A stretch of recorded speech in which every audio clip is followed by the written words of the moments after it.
ఈ formula race అని ఒకటి వస్తా ఉంది. మన కేటీఆర్ అరెస్ట్ కాబోతున్నాడు త్వరలో. గవర్నర్ ఆమోదం తెలిపిరని. ఏం చెప్తారు? అరెస్ట్ అయితారా? చేసే ఛాన్స్ ఉందా? ఒక్కటేనండి. ఆయనే క్యాబినెట్ ఆమోదం లేకుండా చేసినా అని చెప్పిండు ఆయన. అవును. అవును. అది 100% నిజమే కదా. అవును. క్యాబినెట్ ఆమోదం లేదు, నేనే సొంతంగా ఇచ్చిన, అది విదేశ మారక ద్రవ్యం, హ్మ్. ఇట్లా ఇవ్వచ్చునా? అట్లా ఒకవేళ రూల్స్ అండ్ రెగ్యులేషన్స్ వాళ్ళకి సహకరిస్తే ఆయన నన్ను ఏం చేయలేరు. అవును. రూల్స్ అండ్ రెగ్యులేషన్స్ సహకరించకపోతే ఆయన ఖచ్చితంగా పోవాల్సిందే. హ్మ్. పోయినాక టీఆర్ఎస్ పార్టీ కృషి కావాల్సింది. అంతేనా? ఇంకేమిటి? ఇప్పుడు మీరు కేటీఆర్‌కి అంత సీన్ ఉందంటారా? ఒక్కటేనండి. ఇప్పుడు బిడ్డ బదనామాల పాలైందా? అవును. జైలు నుండి వచ్చిందా? ఈ కొడుకు కూడా వెనక్కి ఇంకా ఆయన గుండె వలుతుంది తప్పలు కదా. హ్మ్. ఎవరు నడిపియాలి? అవును. ఇప్పుడు నువ్వు లంచగొండి మా బావ అనే చెప్తా అంటివి హ్మ్. హరీష్ రావుని. హరీష్ రావు. మరి సోయున్నదా నీకు? ఆనాడు ఇరిగేషన్ మంత్రి హరీష్ రావు కాదు, హ్మ్. కేసీఆరే అవును. ఇరిగేషన్ మంత్రి. అవును. మరి ఇది ఉండాలి కదా. హ్మ్. షేటర్ గని బిడ్డట మొగని పెళ్లి పోయిందట, దాని మొగందే పెళ్లి. హ్మ్. గట్టున్నది కవిత హ్మ్. ఆలోచన. ఇప్పుడు ఈ కేటీఆర్‌ని ఏస్తారా? లోపలేసే ఛాన్స్ ఉందా అరే ఇప్పటికైనా? ఒక్కటేనండి, ఇప్పటికైనా? ఒక్కటే. చట్టం ఎవరికి చుట్టం కాదు. హ్మ్. చట్టంలో ఏముంటే కదా అవుతుంది. హ్మ్. మీ చెల్లె పోయింది కదా, హ్మ్. ఎవడన్నా కక్ష కడితే పోతారా? హ్మ్.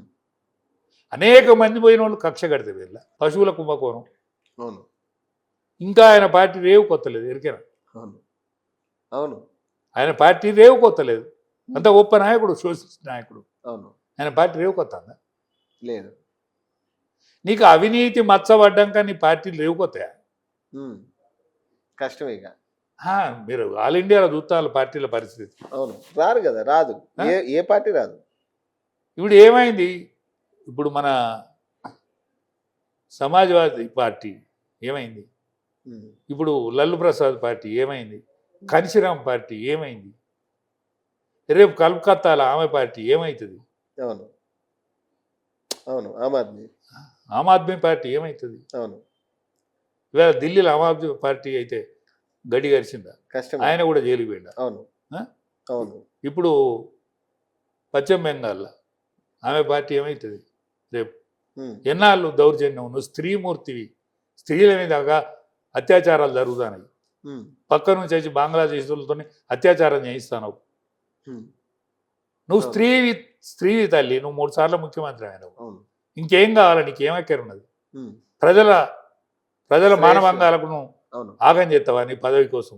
నీ అవును. పదవి పాడుగా నువ్వు ఏమన్నా కట్టకపోయేదా? అది ఇంటికి కూర్చోపోయేదా? 5 సంవత్సరాలు పోతే ఎవడేందనేది ఖతం ఇక అయిపోయింది.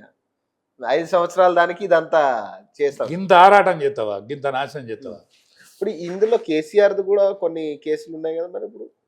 కేసీఆర్ మీద కేసులు ఉంటే ఏమవుతుంది? ఉంటే ఆయనే చట్టంకు చిక్కనోడు ఎవడు ఉండడండి, అందరు దొరుకుతారు. అవును. ఇప్పుడు చిదంబరం లాంటి వాడు హోమ్ మినిస్టర్, భారత హోమ్ మినిస్టర్, అవును. ఆర్థిక శాఖ మంత్రి, ఆయన పోయిండు జైలుకు. హ్మ్. అవును. ఇప్పుడు చంద్రబాబు నాయుడు చలామణి ముఖ్యమంత్రి, హ్మ్. ఆయన పోయిండు జైలుకు. హ్మ్. అవును. రాజశేఖర రెడ్డి కొడుకు జైలు పోయిండు. హ్మ్. వీళ్ళందరికీ లేనిది ఒక్క కేటీఆర్కు మాత్రమే ఉన్నదా? కేసీఆర్ మాత్రమే ఉన్నదా? హ్మ్. కానీ పోతారు కానీ ఎప్పుడోకప్పుడు. ఎప్పుడో ఒకప్పుడు పోతారు, ఎందుకు పొరపాటు చేస్తూ పోతారు తప్ప. ఈ జనం బాట ఎట్లుంది కవితది? జనం బాట మంచిదే, కానీ ఏమని చెప్తాంది? మా కుటుంబాన్ని నమ్మకం అని చెప్తాను. అవును. అంతే కదా. అవును. అన్నీ కానీ మా కుటుంబాన్ని నమ్మకుంలి. హ్మ్. నువ్వు నీకు ప్రజాదరణ లేదు, హ్మ్. నువ్వు మందిని వేసుకొని పోతానవు, ఇదే ముచ్చట చెప్తానవు. వార్త లేదు కాబట్టి కొంత వార్త రాస్తాను. హ్మ్. వార్త రాసినంత మాత్రాన్ని నువ్వేమవుతావు? హ్మ్. నువ్వు కేసీఆర్ కూతురు కాబట్టి నువ్వు ఏది చెప్పినా వింటాను. హ్మ్. గొప్పింటూ అని రహస్యం ఏది చెప్పినా బదట్ వింటారు. అవును. మొదట. మొదట వింటారు, తర్వాతే కదా అలవాటయ్యాక ఇంతే అనుకుంటారు. నాకు ఇంతే అంటారు. మీకు హిస్టరీ ఉండదు కదా. ఇప్పటికీ కల్వకుంట్ల కవితే కదా ఆమె. ఏమో కలవకుండా అనిపించుకోదట. అంటే ఇప్పుడు కూడా అదే కదా మరి రాసేది, వార్తలంతా అదే కదా. కల్వకుంట్ల కవిత అంటే ఒకటంటే సక్సెస్ అవుతుందా ఆమె? ఇప్పుడు ఆమె పార్టీ పలసనే ఆ కుటుంబాన్ని పలసన చేస్తుంది తప్ప ఆమెకేం వచ్చేది. హ్మ్. ఆ కుటుంబం పలసనైంది. ఈ మరో జయలలిత అంటున్నారు గెటప్ కష్టమేనా? ఏషం వేసుకుంటే అయిద్దా? ఉమ్. ఇప్పుడు నా వద్దగా నువ్వు దోతి కట్టొస్తా అదే అని. ఆ, రాదు రాదు అదే నేను దోతి కట్టుకుంటే మంచిగా స్టైల్గా ఉంటా అంటే ఉన్న స్టైల్ పోతుంది నీది. అంతే కదా.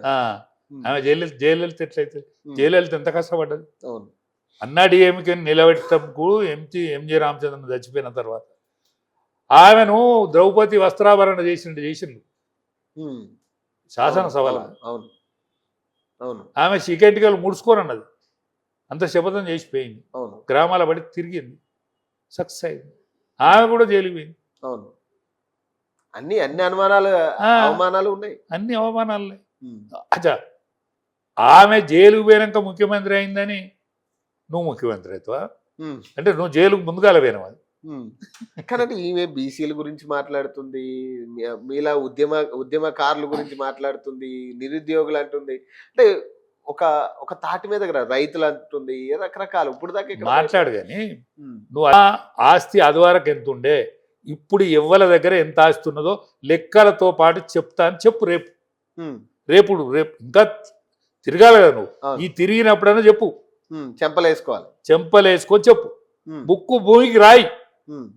మేము పొరపాట్లు చేసినాము, మా తండ్రికి పొరపాటు చేసిండు, మమ్మల్ని రాజకీయాలకు తేనన్నాడు, తెచ్చింది మా తండ్రిది పొరపాటే, వచ్చింది మాది పొరపాటే, నేను పార్లమెంటు టికెట్ అడుగుడు తప్పే, నేను పార్లమెంటు ఓడిపోయినా అసెంబ్లీ మళ్ళా శాసనసభ ఖర్చుడు శాసన మండలి ఖర్చుడు తప్పే, ఉమ్. ఇల్లు లేకుండా నేను ఇల్లు కట్టుకున్నా, దాన్ని బీసీ భవన్ చేస్తా, ఉమ్. నా బంగారాన్ని ప్రజలకు పేద పిల్లలకు పంచి పెడతా, ఉమ్. బీసీ హాస్టళ్ళకి ఇస్తా నేను సంపాదించిన బంగారాన్ని, ఉమ్. నా గడియారం కూడా అమ్మి వేలం పెట్టిస్తా, ఉమ్. ఏంటి చెప్పు. ఇవన్నీ చెప్తే నమ్ముతారా?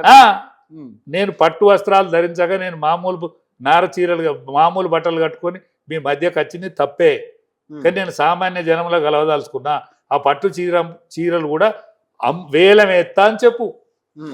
అట్లా చెప్తే నమ్ముతారు.